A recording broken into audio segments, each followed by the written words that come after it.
D'ici 2030, la Côte d'Ivoire va produire 748 MW d'électricité grâce à la biomasse. Inexploitée et peu considérée, l'ensemble de ces déchets verts, matières organiques pouvant se transformer en énergie, pourrait désormais avoir bien plus de valeur pour les agriculteurs. Le pays prévoit d'ailleurs près de 15 centrales et la construction de la plus grande centrale biomasse d'Afrique de l'Ouest dans la commune d'Aboasso pour un coût de 230 millions d'euros. Il faut noter que cette biomasse est composée de résidus de feuilles de palmier. Or, avant, ces résidus de feuilles de palmier étaient brûlés, étaient jetés. Aujourd'hui, avec ce projet, ces résidus de feuilles de palmier seront achetés, seront vendus à cette usine. L'entreprise a décidé de mettre à la disposition des agriculteurs les cendres issues de la transformation de ces résidus de palmier. Il faut noter que ces cendres serviront d'engrais naturel.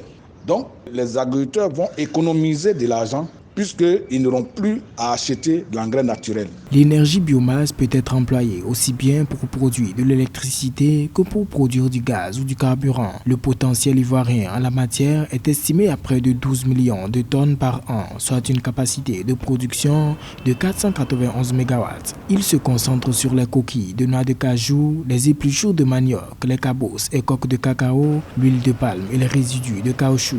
Également, notons l'électricité produite par cette valorisation de la biomasse qui pourra être redistribuée dans les ménages ruraux qui n'ont pas toujours accès aux électricités. Et notons aussi que ça va nous permettre aux agriculteurs d'avoir une meilleure gestion des déchets agricoles, évitant ainsi les incendies ou les feux de brousse par moment après incinération de ces déchets-là. Il faudra donc un appui au niveau des bailleurs de fonds, au niveau des autorités compétentes, pour que les moyens logistiques qui accompagnent ce projet soient mis à disposition. La Côte d'Ivoire, dans le développement des énergies renouvelables, affiche la volonté de réduire de 30% ses émissions de CO2 d'ici 2030. Notons que parmi les nombreux projets de centrales à biomasse en cours, celle d'Aboasso de 46 MW devrait être mise en service en 2024 et électrifier 1,7 million de personnes.